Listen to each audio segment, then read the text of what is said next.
So today we're going to learn how to create a small game counter using the laser cutter. You'll need to follow an earlier tutorial to make your game board or counter or whatever it is you're going to do on the laser cutter. But for this I'm going to print out a small game counter. You're going to need your file on one of these, a USB drive. So the first thing you're going to need to do is go over here. Make sure that this power strip is turned on. The laser cutter and computer are connected to this, so this needs to be on for everything to work. The computer is loaded up, but it's not logged in yet. So I'm going to log this in. Let me just do that. So click, you'll see admin pop up. Type in admin, that's the password, lowercase, hit enter, it will log you in. Then we're going to go over here and we're going to turn the extractor fan on. It gets very noisy. You can see it up there. Right, once the extractor fan's on, you're going to plug in the cooling system of the laser cutter. Make sure that you see this plug with the green tag on. It says air for cutting. Can't miss that. That has to be plugged in. If you don't plug this in, you can set fire to things. It's a fire hazard, so definitely plug it in. You'll hear the airflow, a new noise coming from the laser cutter. Now turn the laser cutter on with these two big red buttons. 1, 2. So the laser cutter will switch on. We can see here we have the control panel.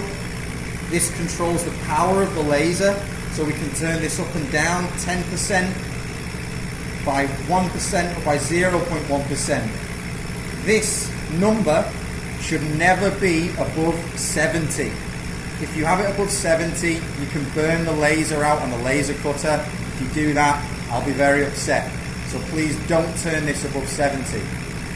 With this ready to go, we can change these numbers later.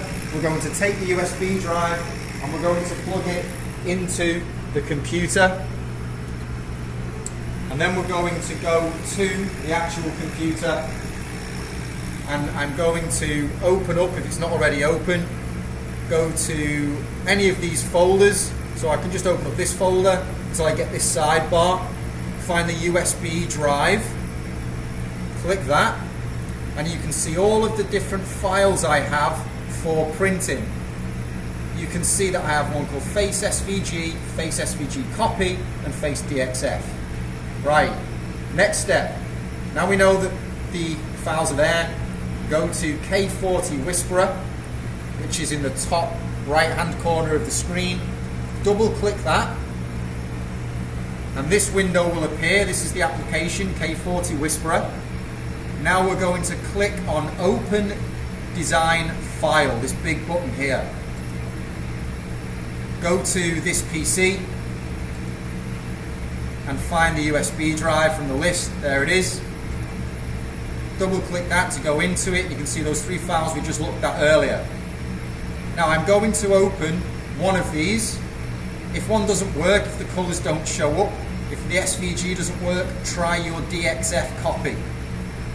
But I'll open this one, Face SVG. Click that, click open. This will appear, don't change anything, just click OK. Wait for it to load, it takes a few seconds.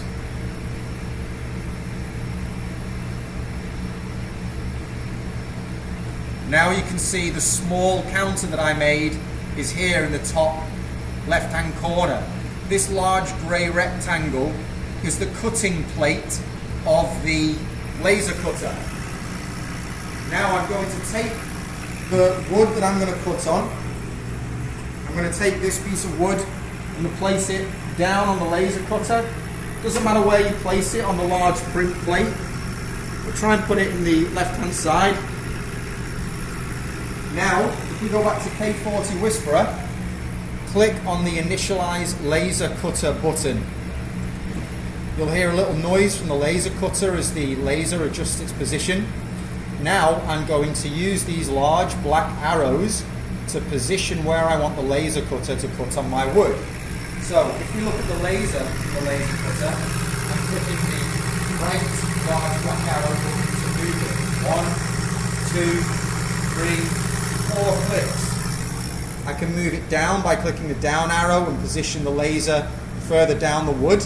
So I can click down, or change position. Don't waste materials. Try to put as far into the corner as possible. With the laser ready to go, it's going to start from the top left of my actual image. First thing I'm going to do is click on Vector Engrave. You can see that it's blue here. So it's going to engrave the blue parts of the image. So click Vector Engrave. Before you click this, don't forget to put the lid of the laser cutter down. Now click Vector Engrave. And it will engrave onto the wood. You can see it happening very quickly on the laser cutter. There we go, the eyes and the face. Next, we're going to click Vector Cut. And it will cut out the circle.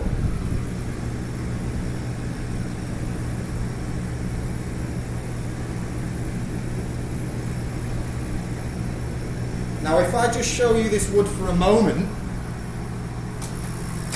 I can just slide it out from under the laser cutter. You can see that there's a bit of an issue that the eyes have cut out, right? And I didn't want that to happen. The reason that happened is because the power was still set to 70 for both cuts. So let's try this again one more time. I'm going to put my wood back into the laser cutter. I'll position the laser again. So I'm going to position the laser over the wood. I'm going to put the lid down. It's set to 70% power, so this is very powerful for cutting. So this time I'm going to start with the vector cut. So I'm just going to cut out the main face, and it will cut that out.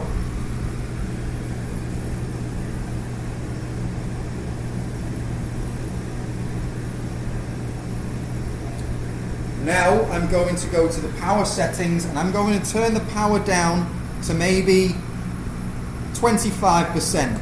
And this can be trial and error depending on the type of material that you're using. But we're going to turn the power down by quite a bit. And now I'm going to hit Vector Engrave. Now it's engraving with far less power, the laser's not as hot. Now let's open it up and see how that turned out. So just slide this out from underneath, pop the face out, and you can see that it's cut the circle out, but it's only engraved the facial features. So this is perfect now, this is ready for my game. And that's how you use the laser cutter. When you've finished, remove all the sections of wood or whatever you're cutting through from the laser cutter, put them somewhere out of the way, close the lid down, turn off the 2 power buttons, unplug the cooling system, and then leave it for the next person, or you can shut down the computer and then turn off the power strip and turn off the fan. Don't leave a USB in the computer for someone else to take home with them. And that's it, that's the laser cutter.